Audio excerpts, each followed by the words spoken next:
Primera de Pedro, capítulo 1. Quisiera continuar la palabra que por este tiempo estamos teniendo, que es con relación a la iglesia. Hemos tomado diferentes aspectos de lo que es la iglesia. En esta ocasión yo quisiera dirigirme a lo que es una iglesia local.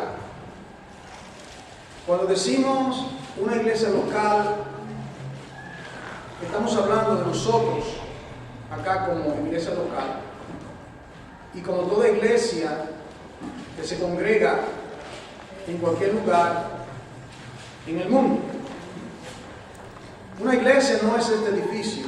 Espero que estemos claros, por favor. Una iglesia son las personas que asisten al edificio. Nosotros somos la iglesia, el cuerpo de Cristo. Y para que se forme una iglesia, se necesita unas cuantas cosas. Y de eso es lo que yo quiero dirigirme en este día. Primeramente, podemos comparar a lo que es una iglesia o lo que es un miembro de esa iglesia, lo podemos comparar al nacimiento de una criaturita. Veamos aquí en Primera de Pedro, en el capítulo 1, lo primero que tiene que ver con una iglesia local. Podemos usar el término una congregación, podemos usar el término la familia de Dios, podemos usar el término los regenerados, los nacidos de nuevo. Podemos usar todos esos términos y estamos correctos. Pero uso la palabra iglesia local para que tenga el sabor y la línea que hemos estado expresando durante esta semana. Aquí en Primera de Pedro, capítulo 1, aquí lo primero que tiene que ver con una iglesia, cómo nace una iglesia. ¿Cómo se forma una iglesia? ¿Cómo es que las personas son parte de una iglesia? No estamos hablando simplemente porque mi nombre está en los registros de la iglesia. No estamos hablando simplemente porque yo voy a esa iglesia. Algo tiene que acontecer. Y aquí en 1 de Pedro, capítulo 1, primeramente, para ser parte de la iglesia tenemos que ser rescatados. ¿Rescatados de qué? De nuestro pecado, de nuestra pecaminosidad, de nuestra vida de inmundicia. Fíjense lo que dice el versículo 18. Sabiendo que fuisteis, ¿qué cosa? Rescatados de vuestra vana manera de vivir, la cual recibisteis de vuestros padres. ¿A qué padres se está refiriendo? ¿Quiénes son nuestros padres? Bueno, la herencia del pecado viene por medio de Adán y Eva, pero también podemos verlo de nuestros padres terrenales. Nuestros padres también eran pecadores. David dice, en pecado me concibió mi madre. La herencia del pecado que todos nosotros tenemos. Dice, fuimos rescatados. ¿De qué manera? El rescate tiene un precio.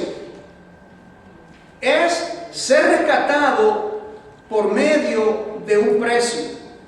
Dice, no con cosas corruptibles como oro o plata, sino con la sangre preciosa de Cristo. La sangre preciosa de Cristo. Ese es el precio que Cristo pagó para comprar a cada miembro de su cuerpo, que es la iglesia. Ese es el precio, su sangre. ¿Y qué clase de cordero fue él? Dice, cordero un cordero sin mancha y sin contaminación. No podía tener contaminación porque él iba a purificar a los contaminados. ¿Me siguen? ¿Cómo puede Cristo tener mancha y tener contaminación? Ni un solo pecado hubiese expiado. Era perfecto. El cordero. Era como el cordero pascual allí en Éxodo 12. Recuerdan que lo cogieron el cordero y lo tenían amarrado por cierto tiempo. Estaba siendo inspeccionado. Si en un momento dado ese cordero que lo habían seleccionado para ser sacrificado tenía algún defecto, digamos garrapatas, digamos que cojeaba, digamos que tenía algún tipo de enfermedad, ese cordero no podía ser sacrificado.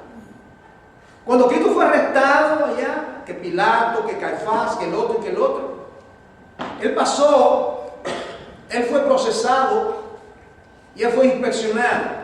Perfecto. El Cordero de Dios que quita el pecado del mundo puede redimir a mi pueblo. Y fue llevado a la cruz por nosotros. Y dice, ¿cuándo fue que el Padre lo escogió? Versículo 20. Esto no fue un asunto que el hombre pecó y Dios dijo, ups, ¿qué voy a hacer ahora? El hombre ha pecado. Déjame ver. No. Dice aquí que ya destinado desde antes de la fundación del mundo. En realidad, ¿quién puede entender esto? Yo, ciertamente yo lo puedo entender. Y muchos van a explicarlo. Pero aquí lo dice que ya fue destinado desde antes de la fundación del mundo. Pero manifestado en los posteros tiempos por amor de vosotros. Ahora, ¿qué acontece entonces con ese precio? Ahora viene el precio por la salvación, el precio para comprar esa iglesia local, el precio para comprarnos nosotros.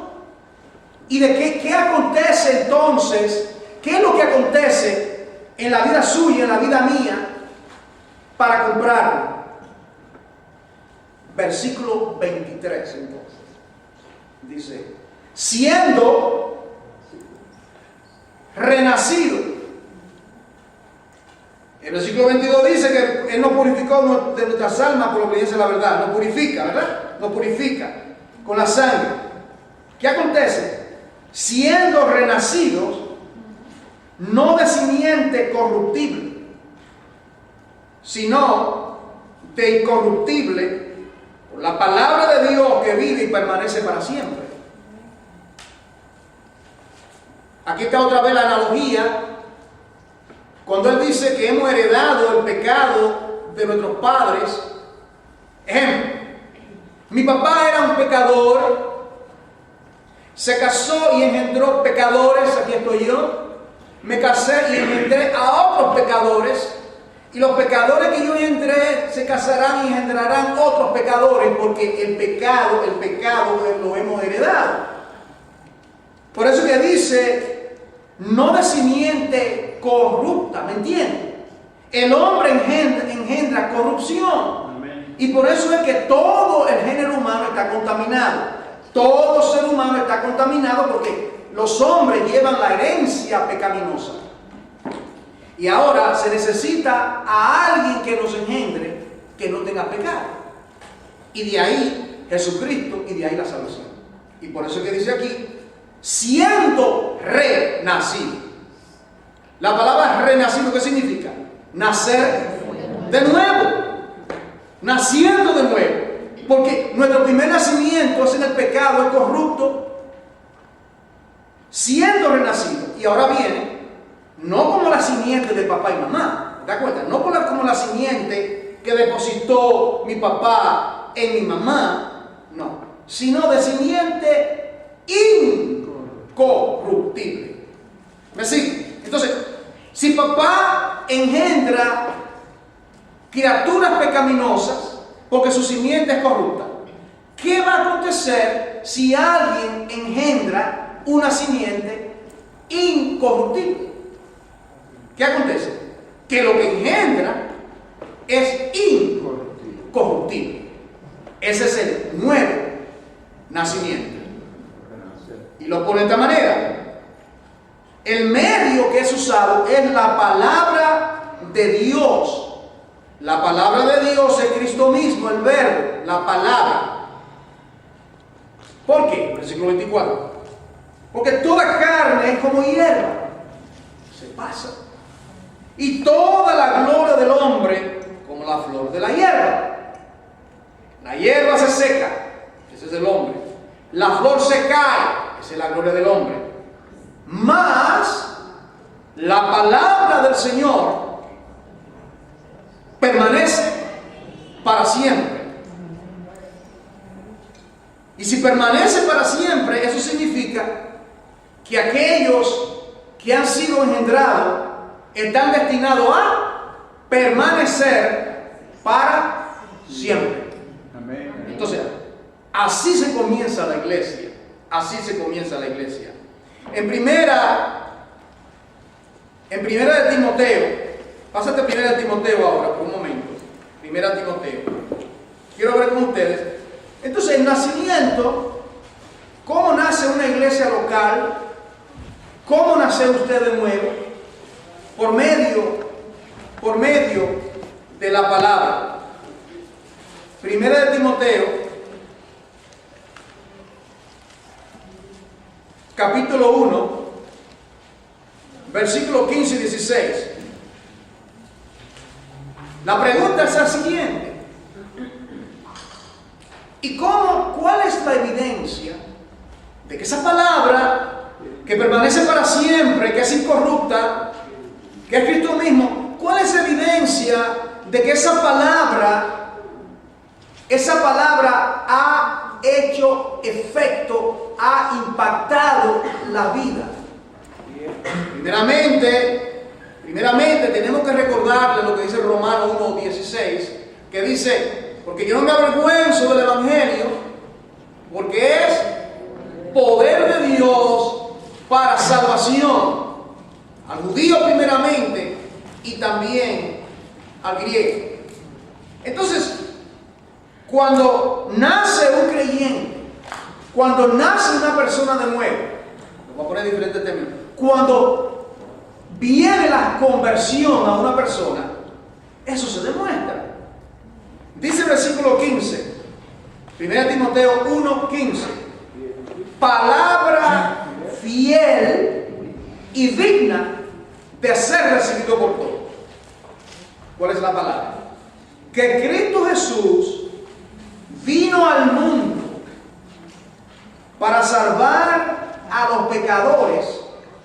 Mira cómo dice Pablo, de los cuales yo soy el primero.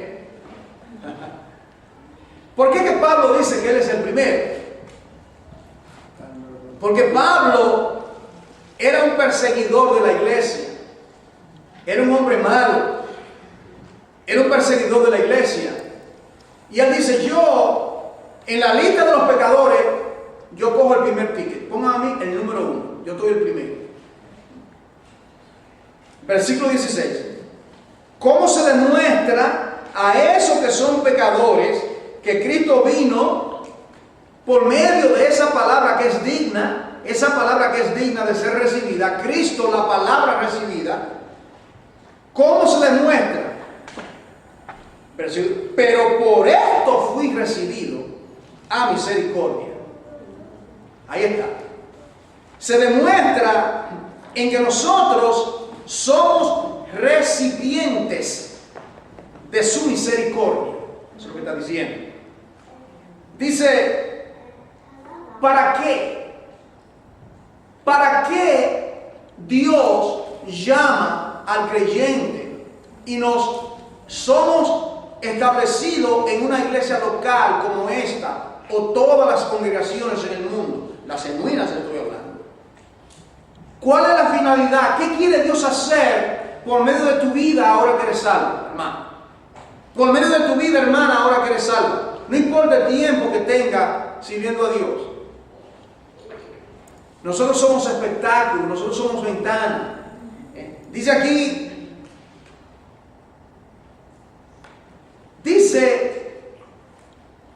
Jesucristo mostrase en mí el primero de todos los pecadores. ¿Están dando cuenta? Él se considera el peor de los pecadores.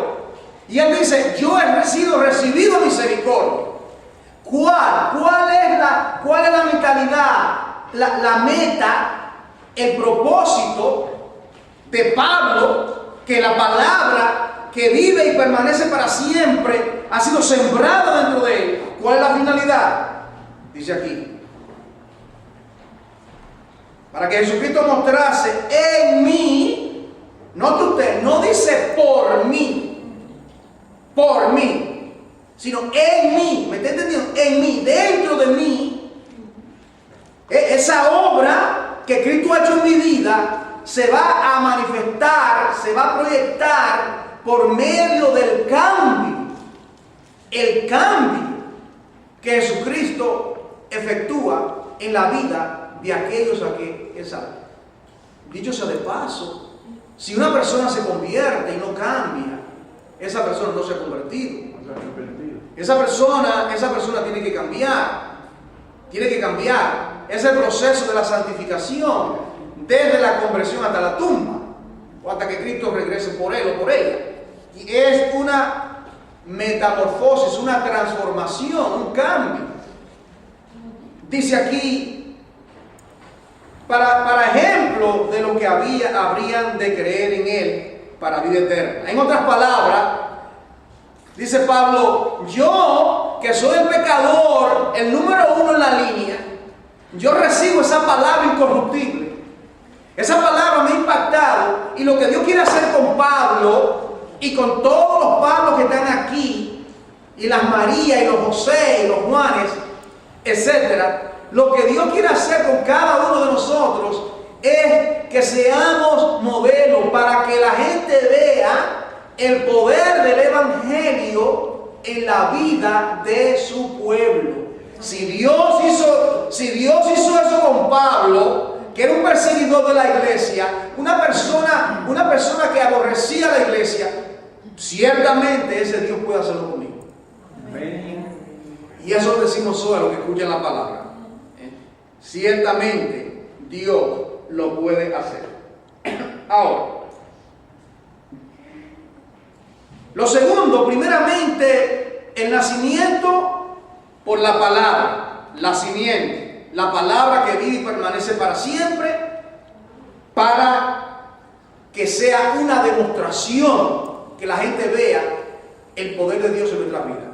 Segundo, ¿cómo se desarrolla? ¿Cuál es el desarrollo de una vida o de una iglesia? O sea, esa iglesia o ese creyente recibió la palabra, digamos de esta manera, esa criaturita está en el vientre de la mamá. Sabemos que la simiente fue depositada. Ella tiene los síntomas, ciertamente tiene los síntomas. Esa criaturita se está desarrollando. Y si es un parto normal, a los 9 meses, esa criaturita va a brotar de ese vientre. Y luego, esa criaturita se va a desarrollar de un bebé a un niño, una niña, a un jovencito, una jovencita, un adolescente, un adulto, un anciano, etc. Aquí dice en Mateo capítulo 28, entonces viene el desarrollo de la iglesia o el desarrollo de los creyentes. ¿De qué manera se desarrollan los creyentes? Este pasaje que usted ha leído muchas veces, en Mateo 28, el desarrollo de la iglesia, el desarrollo de los creyentes, el desarrollo de las nuevas criaturas, el desarrollo de esa iglesia local, usando diferentes términos. ¿Cómo se desarrolla? ¿De qué manera? ¿Qué acontece? Digamos, se predica la palabra. Usted hoy está escuchando la palabra predicada. Hoy Dios le da fe y arrepentimiento y implanta en su corazón, en su vida, la simiente santa. Dios se la siembra, la planta en usted. ¿Qué acontece? Aquí en Mateo 28, versículo 18. He llamado esta palabra es llamada la Gran Comisión. Se repite en los 4 evangelios: Mateo, Marcos, Lucas y Juan. Pero aquí en Mateo 28 dice el versículo 18: y Jesús se acercó y les habló diciendo, primeramente, ¿a quién se lo dijo? Se lo dijo a su congregación que estaba formando, ¿verdad? A los discípulos. Los discípulos era la congregación que él estaba formando. ¿Cómo fueron formados? ¿Qué habíamos dicho anteriormente? ¿Cómo es que somos parte de la familia? ¿Qué había acontecido con los discípulos? La palabra le había sido predicada. La palabra había impactado sus vidas. La simiente santa, Cristo mismo, había venido a sus vidas. Había nacido de nuevo. Pero ¿qué estaba haciendo Jesucristo con ellos esos 3 años? Aquí lo dice. Jesús se acercó y les habló diciendo, ya ellos están preparados, tienen cierta madurez. Y le dijo, toda potestad me es dada en el cielo y en la tierra. Por tanto, id y hacer discípulos a todas las naciones. Aquí comenzamos. Ir y hacer discípulos a todas las naciones. ¿Qué se hace? ¿Qué se tiene que hacer con los creyentes que nacen de nuevo, que reciben la palabra, son parte ahora de una iglesia local? ¿Qué se hace? Tiene que ser discipulado. Y al ser discipulado viene el desarrollo de ese creyente, sean 10, 4, 5, 6, y por ende el desarrollo de toda la iglesia. La predicación de este lugar es parte de ese desarrollo. Las enseñanzas, los estudios bíblicos, los miércoles, el día que sea aquí o sea en una casa, sea privadamente o sea públicamente, es parte del desarrollo. Amén. Usted come privado, ¿verdad? A veces, privado. Pero usted come también en público. Ahora estamos comiendo en público. Amén. Estamos todos comiendo en público, ¿verdad? Estamos todos sentados en la mesa comiendo. Cuando yo estoy en mi casa, en la privacidad donde nadie me ve, yo estoy comiendo solo. En meditación, y usted también, y la palabra. Pero ahora dice, hacer discípulos. Entonces, la iglesia nace por la palabra, el ministerio de la palabra, las simientes implantadas, pero la iglesia que recibe la palabra tiene su desarrollo como la criatura que acaba de nacer. Es importante eso. ¿De qué manera? Bautizándolos en el nombre del Padre, del Hijo y del Espíritu Santo. Esto es redundante lo que voy a decir, pero tengo que repetirlo porque siempre hay personas que esto no lo captan. A mí me han enseñado por décadas que esto es una fórmula de bautismo en agua. Yo la uso. Cuando bautizamos en agua, te bautizo en el nombre del Padre. Pero no sé si ustedes pueden seguirme aquí. Que aquí en este pasaje no dice nada de agua. ¿Estamos claros? Vamos a ver si entendemos esto. ¿Dice agua aquí? En ningún lugar. Usa la palabra baptizo, que significa sumergir. Es la palabra que se usa en griego, baptizo, sumergir. Sabemos bíblicamente que podemos ser bautizados, como se decía el domingo, bautizados en el Espíritu, con el Espíritu. Somos bautizados en el cuerpo, injertados en el cuerpo. ¿Entendemos eso? Somos bautizados en agua, en el bautisterio, en un río, en una playa. ¿Entendemos eso? Pero aquí dice que lo bauticemos en la deidad. ¿Alguien puede ver? Aquí está diciendo, el pasaje está diciendo que la manera de discipular es tomando a esos creyentes y sumergiéndolo en Dios, en la verdad, en el nombre. Eso fue lo que Cristo hizo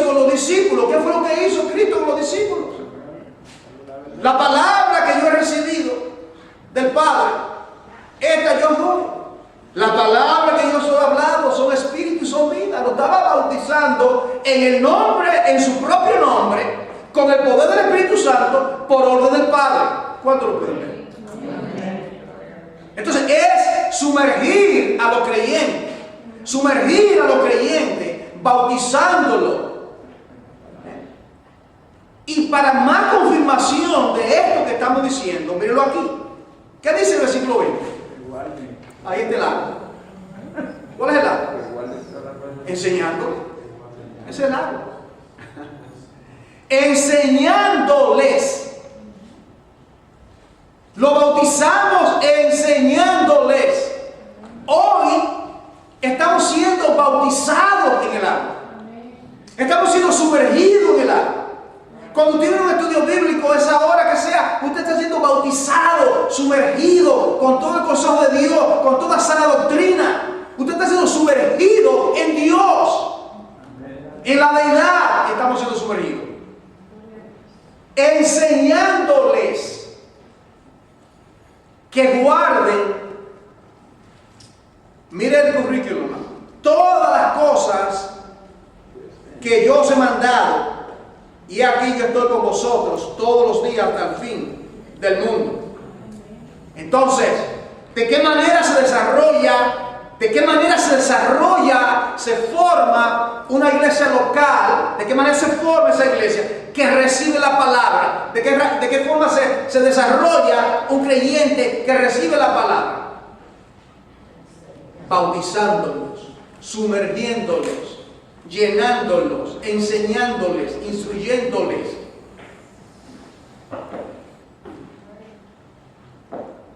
Esa es la manera, desarrollando.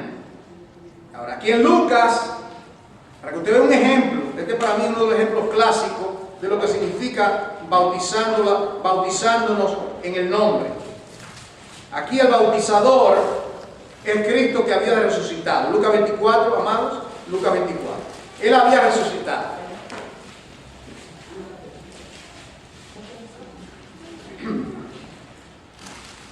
Y se le aparece a los dos caminantes de Maús. Ha oído la historia, ¿no? Los caminantes de Maús que también eran creyentes. Él tiene un diálogo con ellos.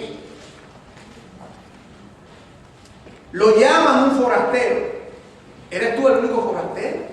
¿Sabes qué es un forastero? Un extraño. Ellos no podían ver que ese que estaba hablando con ellos era el mismo Cristo que anteriormente ellos habían visto y le habían escuchado sus sermones. Hay una razón. Es una razón. Versículo 16. Mas los ojos de ellos estaban velados para que no le conociesen. Los ojos estaban velados, ¿entienden? Tenían un velo para que no le conociesen. ¿Entendemos, hermanos? El velo es lo que impide que las personas vean, aprecien, conozcan a Jesucristo. El velo que a veces tienen los creyentes puede impedirnos a nosotros a apreciar, a entender las cosas profundas de Dios, porque es un velo, somos creyentes, pero es un velo aún. ¿Para qué acontece? Tiene este diálogo con ellos y le dice en el versículo 17, ¿qué prácticas son estas que tienen entre vosotros mientras camináis? ¿Y por qué estáis tristes? Le dice Cleofa, el versículo, oh, eres tú el único forastero en Jerusalén, que no has sabido de las cosas que en ellas se han acontecido en estos días. Y él se dice como el que no quiere las cosas. ¿Qué cosas? De Jesús Nazareno, que fue varón profeta poderoso en obra y en palabra delante de Dios y de todo el pueblo. Y cómo le entregaron los principales sacerdotes y nuestros gobernantes a sentencia y le crucificaron. Nosotros esperábamos que Él era el que había de redimir a Israel. Y ahora, además de todo esto, hoy es ya el tercer día que esto ha acontecido. Aunque también nos han acostumbrado unas mujeres que entre nosotros, las que antes del día fueron al sepulcro, y como no lo hallaron su cuerpo, vinieron diciendo que habían visto visión de ángeles, quienes dijeron que vive. Estos son creyentes que están hablando así, hermano. Estos son creyentes. ¿Y qué le dice el Señor a ellos? Oh insensatos y tardos de corazón, para creer todo lo que los profetas han dicho. ¿Cómo decía Mateo 28? ¿Bautizándolo en qué? En todas las cosas, todas las cosas. Siga, conecte. Ahora, no era necesario, versículo 26, que el Cristo padeciera estas cosas y que entrara en su gloria. Ahora viene el bautismo. Y comenzando,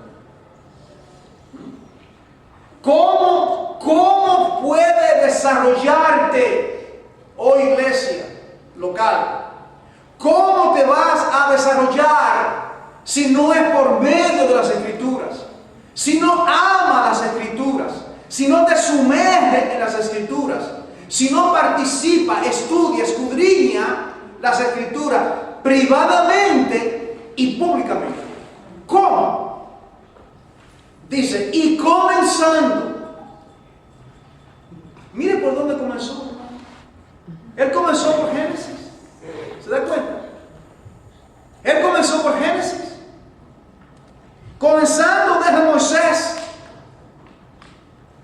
¿Qué significa comenzó por Moisés? El Pentateuco. Génesis, Éxodo, Levítico, Número, Deuteronomio. Los 5 primeros libros de la Biblia, el fundamento, la raíz de toda la Biblia es el Pentateuco. Si no se entiende el Pentateuco, no se entiende nada. Y por todos los profetas. ¿Cuántos profetas hay? Los profetas menores son 12 y los profetas mayores son 4. Entonces, ¿qué es lo que hizo? Que lo bautizó, lo sumergió con el Pentateuco, lo sumergió con todos los libros históricos, Jueces, Primera, Segunda de Reyes, Primera, Segunda de Samuel, Primera, Segunda de Crónica, los libros poéticos, por ahí siguió. Y dice, Moisés, los profetas, les declaraba en todas las Escrituras lo que de él decía. Es el error de muchos creyentes que solamente quieren mantenerse en el libro de los Salmos y en el Nuevo Testamento, y de ahí no pasa. Los Salmos y el Nuevo Testamento. Se sienten intimidad. Sean honestos, no levanten la mano. ¿Usted ha leído el libro de Levítico alguna vez? Silencio en la noche. Pezuñas, sangre, altar, cebo. Exactamente. El cordero, eso pagó tu precio. Ahí en Levítico, las 5 ofrendas, así comienza el libro de Levítico, las 5 ofrendas. Y cada una de ellas representa a Jesucristo. Cada una de ellas representa a Jesucristo. Por ahí lo llevó, por ahí fueron sumergidos para que se desarrollase, pudiesen desarrollar en una poderosa iglesia. En ese caso, la iglesia que se estaba formando allá en Jerusalén. Así se desarrolla la iglesia. ¿Y qué dice 2 de Pedro, capítulo 3, versículo 18? Crecer en la gracia y en el conocimiento de nuestro Señor Jesucristo. Entonces, tenemos ya el nacimiento por la simiente santa, que es lo primero. ¿Cómo naciste? ¿Cómo ahora eres parte de la iglesia local? ¿Cómo se forma una iglesia local? Por la simiente santa. Segundo, se desarrolla ¿de qué manera? Haciendo discípulos, sumergiéndolos en la palabra, bautizándolos, enseñándoles, parte por parte, línea sobre línea, renglón de renglón, un poquito aquí, otro poquito allá. Tercero, tiene que haber ahora un establecimiento. ¿Me sigue? Un establecimiento. Yo miraba Hace 2 días estaba en una librería pública con mis niñas y había una pequeña hermosa con la abuelita y estaba haciendo los solitos, ¿verdad? ¿Sabes lo que es los solitos? Que ya comienza y ella muy orgullosa aplaudiendo, diciendo, ven, camina. Ya dejó la leche, dejó los primeros rudimentos. Ya esa criaturita está comiendo cosas sólidas, 1 año de edad tiene, y ya tiene cierta firmeza en sus pies. No tiene que estar amarrada, encerrada en el corral ahí. No, hay que dejarla. Que tumbe, que rompa, lo que sea. Queremos que, bueno, así en lo espiritual. Viene entonces el establecimiento. Pásate aquí a Colosenses capítulo 2, tercero. El establecimiento de una iglesia local, de los creyentes, de la familia de la fe. ¿Cómo viene el establecimiento después que hemos sido sumergidos, bautizados en Dios, en la deidad? Entonces, aquí en Colosenses, y después de Filipenses, en el capítulo 2, versículo 6 en adelante, Colosenses 2, 6 en adelante, dice el versículo 6, por tanto, de la manera que habéis recibido al Señor Jesucristo, andad en Él. Note usted, es un nuevo nacimiento, es ser desarrollado, pero es para que seamos establecidos en Él, Esa es la persona, esa es una persona que estamos siendo establecidos. Andar en Él. ¿De qué manera? Mire, arraigados. ¿Cómo es que un árbol, todos aquí de una manera u otra, hemos sembrado, hemos depositado una semillita y la hemos sembrado, una plantita? ¿Y qué pasa? Todavía la raíz está muy débil. Y la plantita, usted la ve por la mañana, está así, ¿verdad? ¿Ah? Y usted busca la manera y coge la plantita y la pone al lado del sol y le echa su agüita. ¿Y qué hace? Coge un palito pequeño. Pero usted va a estar con eso todo el tiempo. No. Va a llegar un momento, si usted que no es apercibido, que un día usted ve y el palito está despegado y la plantita está recta. ¿Qué significa? Arraigada. La plantita, las raíces han crecido lo suficiente y debajo de la tierra se ha enraizado y tiene firmeza. Y esa firmeza que usted no la ve se manifiesta exteriormente. Tu firmeza espiritual. ¿Cuán enraizado estás tú con Jesucristo? En tu privacidad, en tu vida con Dios, en tu meditación en la palabra, en leer los versículos bíblicos, en congregarte, en el testimonio. Dice, arraigados y sobreedificados, una vez más, en Él. Y confirmados en la fe, así como habéis sido enseñados, abundando en acciones de gracia. Una advertencia viene ahora.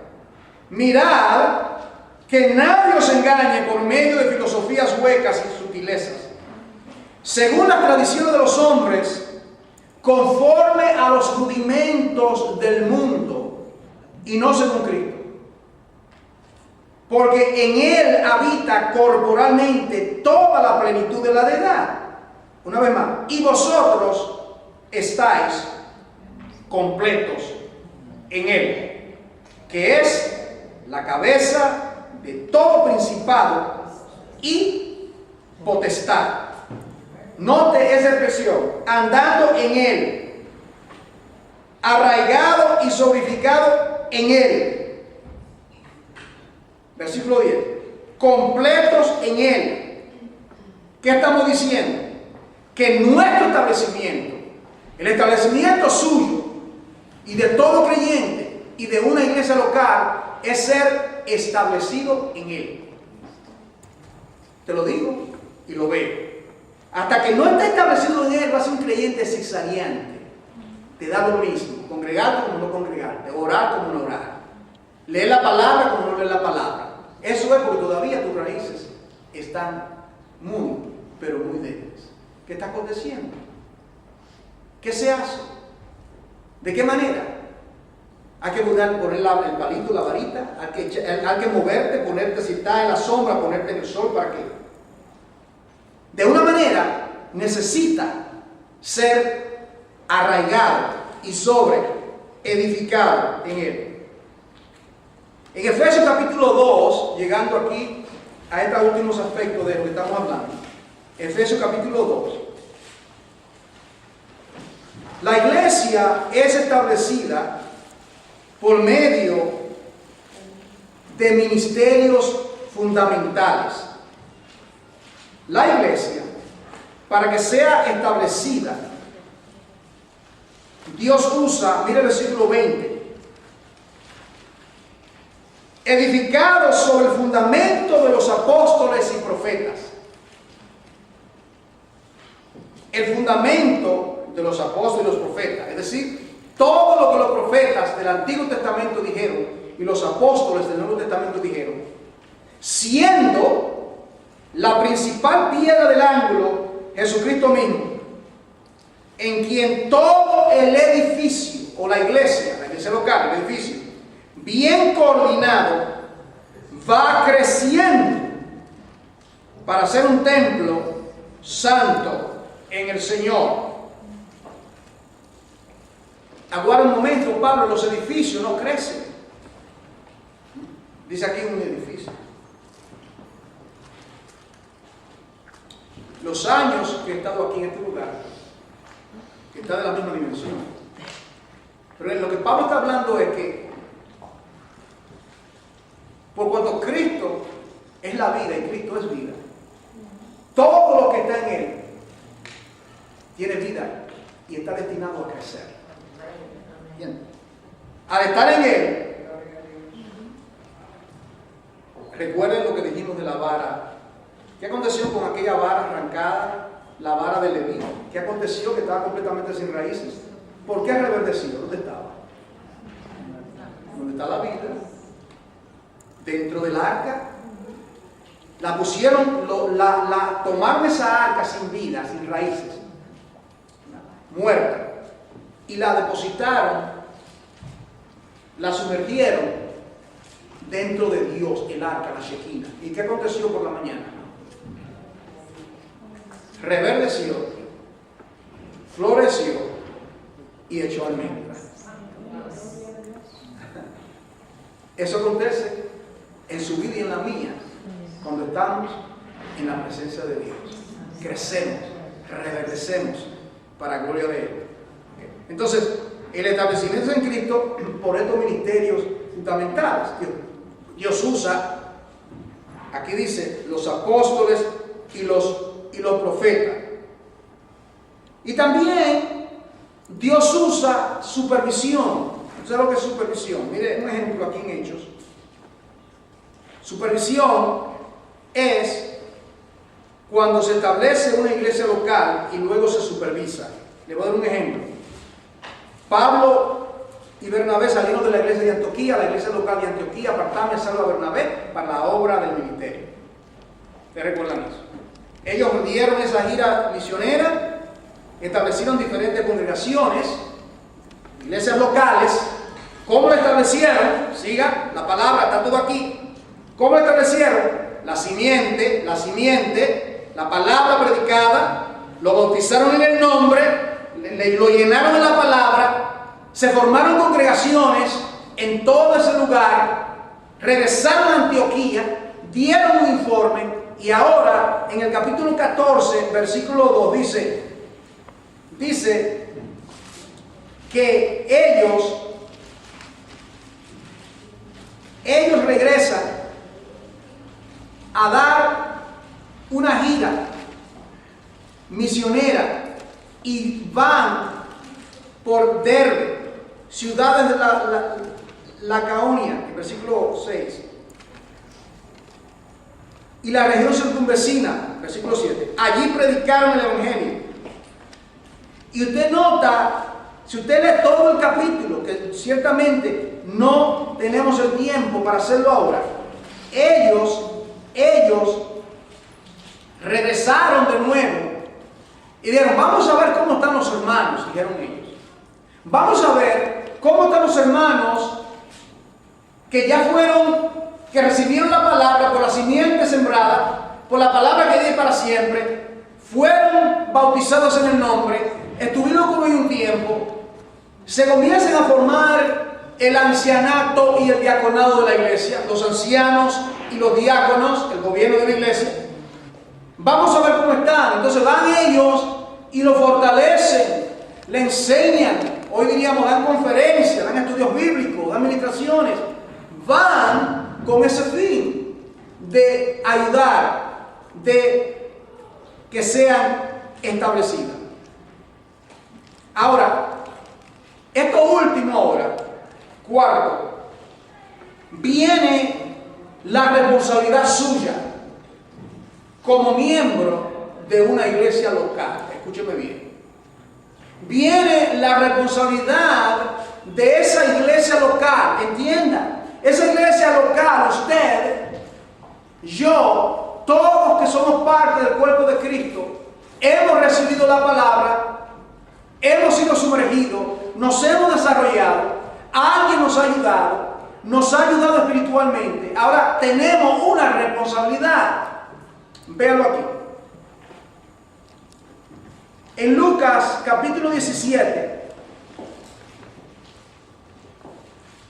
si a algún momento dado te ha preguntado cuál es tu ministerio, Lucas 17. Lucas 17, versículo 7. Mire esto acá.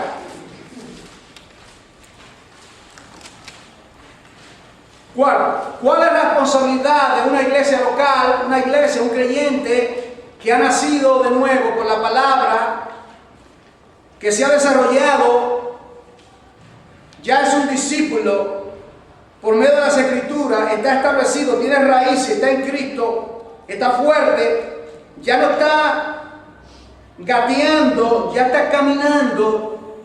¿Cuál es su responsabilidad? Bueno, primeramente, ministrarle al Señor. Ese es su primer ministerio. Mira aquí. Versículo 7. Lucas 17 dice: ¿quién de vosotros, teniendo un siervo que ara o apacienta ganado, al volver él del campo, luego le dice: pasa, siéntate a la mesa? No le dice más bien, número 1, prepárame la cena. Número 2, cíñete. Número 3, sírveme hasta que haya comido y bebido, y después de esto, come y bebe tú. Yo no entiendo eso. Bueno, aquí estamos para explicarlo. Este pasaje por décadas me habla a mí volúmenes sobre lo que es ese principio. Es que está hablando aquí del Señor como el amo y nosotros como sus siervos. El amo dio su vida por las ovejas. El buen pastor dio su vida por las ovejas. Recuerdan, siendo rescatado. Él te rescató. Te sembró, te llenó, te dio su palabra, te bautizó, todo esto. Ahora, ¿cuál es tu responsabilidad? ¿Cuál es nuestra responsabilidad? Dice aquí que el amo está en la hacienda, en su oficio, y él tiene sus siervos. Y viene el siervo que se levanta muy de madrugada y se va en sus afanes y regresa. El amo no le pone la mesa al siervo.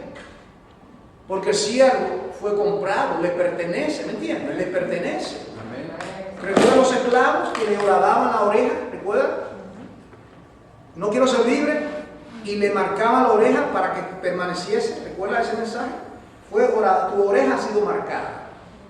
Si tu oreja ha sido marcada, eres un siervo, una sierva. Y si eres un siervo, una sierva, es para servir a Dios. Es para servir a Dios. Y dice aquí que el amo no le pone, dice aquí que el amo espera que el siervo haga 3 cosas. Le dice, oh, llegaste del campo, viene todo sudado. A lo mejor viene con una carga encima de los productos agrícolas que tuvo ahí en el campo todo el día, y él viene con esa carga encima. Y ese amo, ese siervo, lo que quiere comer, bañarse, comer y estar con su familia. Todavía no ha terminado su día porque es un siervo que ha sido comprado. Entonces el amo le dice, fíjate, oh, me alegra que hayan llegado, fíjate. ¿Sabe? Tengo tanta hambre y estaba esperando que llegase para que me preparara. Así que, por favor, prepárame la cena y síguete y sírveme. Pero mira, no le dice, y después que lo haga, sal corriendo. Mire, hasta. Esa es la palabra clave. Hasta. En otras palabras, en la palabra hasta, implica, tú me perteneces, tú me vas a servir hasta que yo esté completamente satisfecho. Hasta que yo haya comido y bebido, y después de eso, come y bebe tú. Esa religiosidad que uno ve en las iglesias, que yo vine para que Dios me dé, no a un Dios tan grande como mi Dios, no hay nadie, yo le pido, Dios me da, y sandeces como esa, ¿verdad? ¿Qué falta de discernimiento? ¿Cuánta ceguera espiritual? La gente canta y no medita en lo que significa esas palabras. No. Él quiere ser servido. Él quiere ser ministrado. Entonces, la responsabilidad es ministrarle al Señor. Para eso Dios te compró, amado. Para eso eres parte de una iglesia local. Para servirle al Señor primeramente. Segundo, servirle a los santos. Primero de Pedro capítulo 1 versículo 5. Primero de Pedro capítulo 5. Primero de Pedro 5.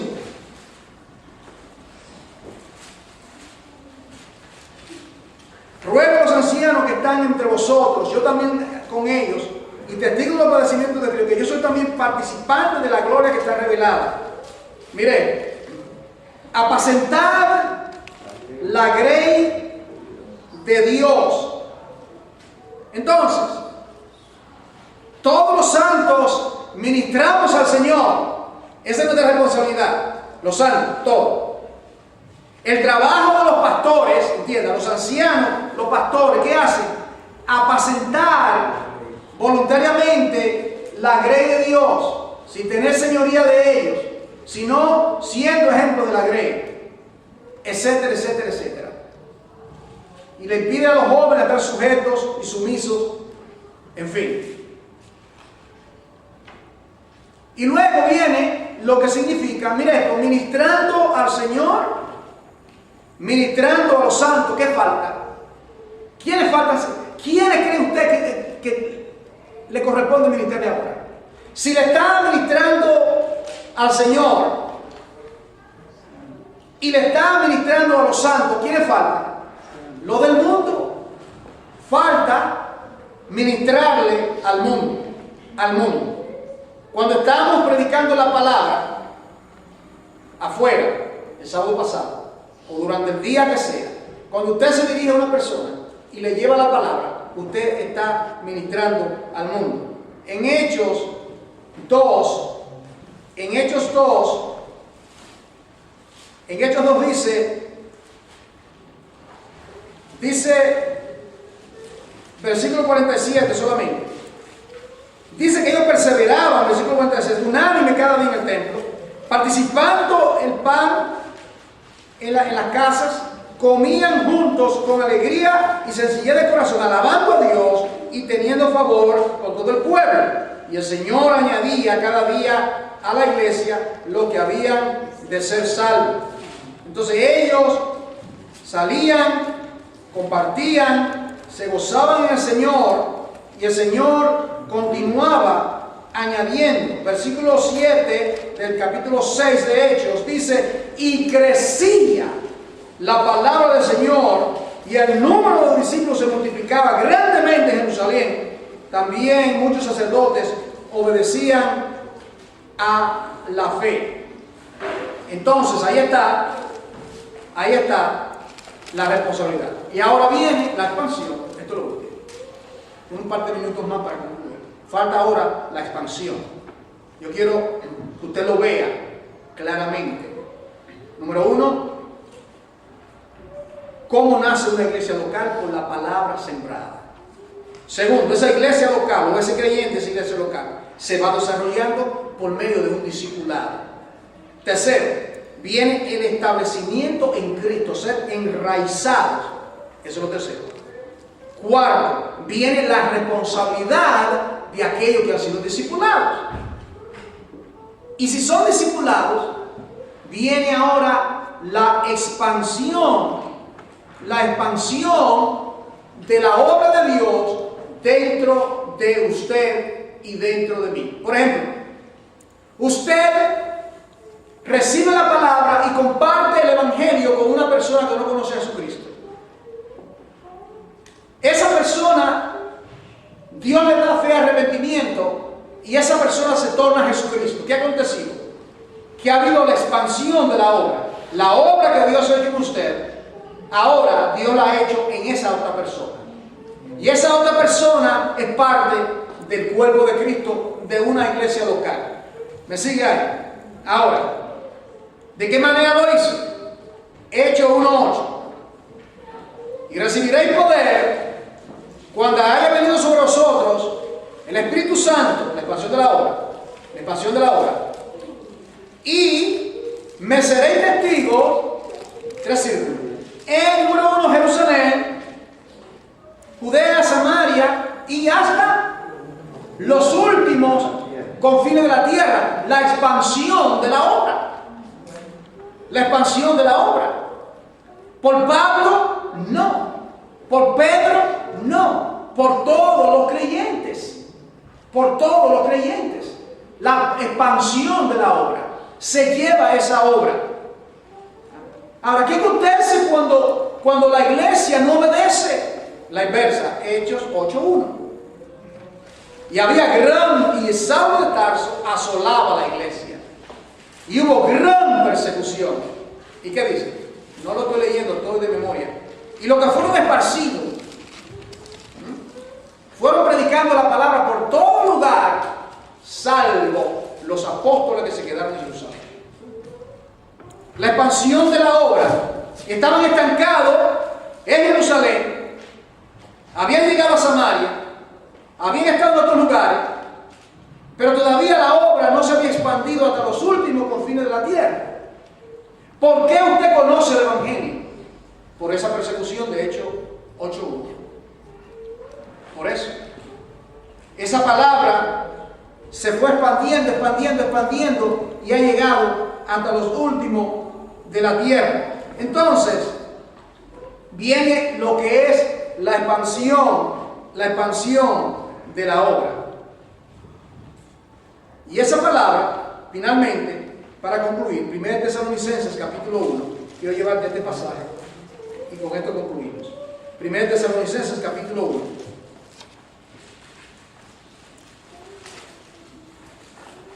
Hay 3 maneras que se puede expandir la obra. La obra se expande.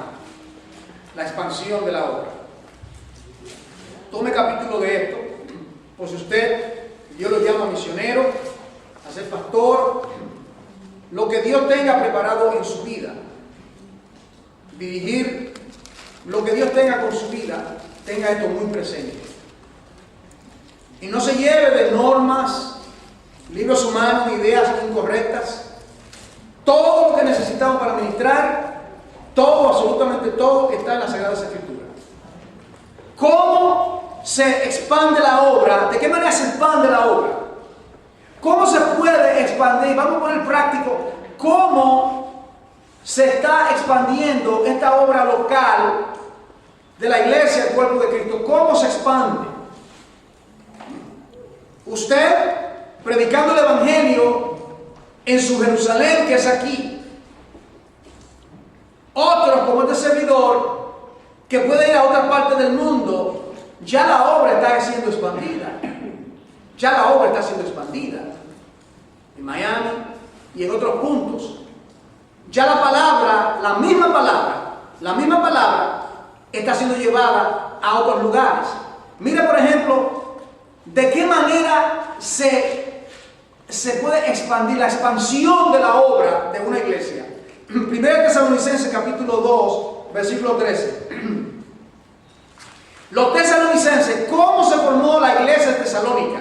¿Cómo se formó? ¿Cómo se formó la iglesia, el cuerpo de Cristo? ¿Cómo se formó la congregación, todo santo, en todo lugar, en todo país del mundo? ¿Cómo? Versículo 13. Por lo cual, versículo 13, también nosotros, sin cesar, damos gracias a Dios de que cuando recibisteis la palabra de Dios, ¿cómo se expande? ¿Cuál es la metodología? La palabra de Dios. ¿Qué aconteció? Que oísteis. ¿Por qué? Porque la fe viene por el oír. Y por el oír, por la palabra de Dios. Nadie puede ser salvo si no oye por el oír, por la palabra de Dios. Dios tornando ese corazón de piedra y dándole regeneración por la palabra. El oír de la palabra. La recibisteis no como palabra de hombres, sino según es en verdad la palabra de Dios.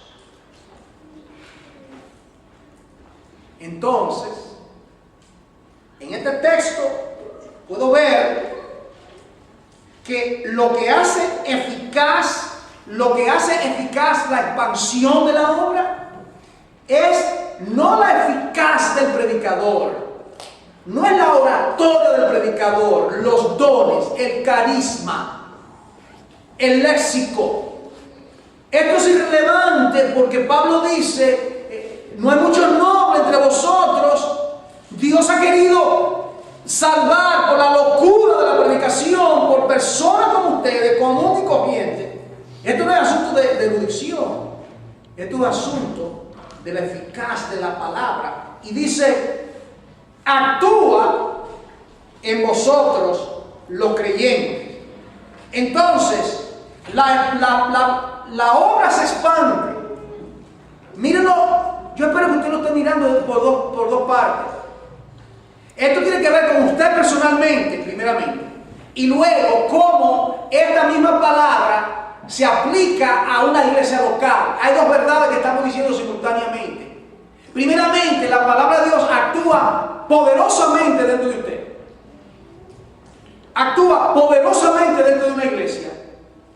Segundo, 1 Tesalonicenses 2:8 dice, tan grande es nuestro afecto por vosotros, porque hemos querido entregarnos no solo del Evangelio de Dios, sino también nuestras propias vidas, porque habéis llegado a sernos muy queridos. Segundo, por la palabra de Dios se expande la obra y por el liderazgo. ¿Entienden?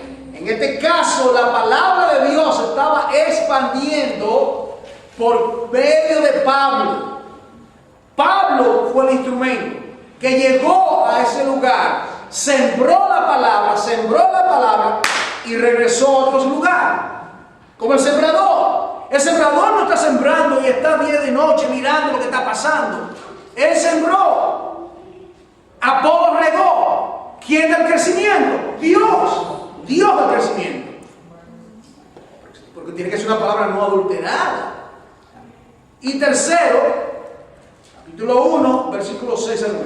Mire, la expansión de la obra tiene que ver con tres cosas.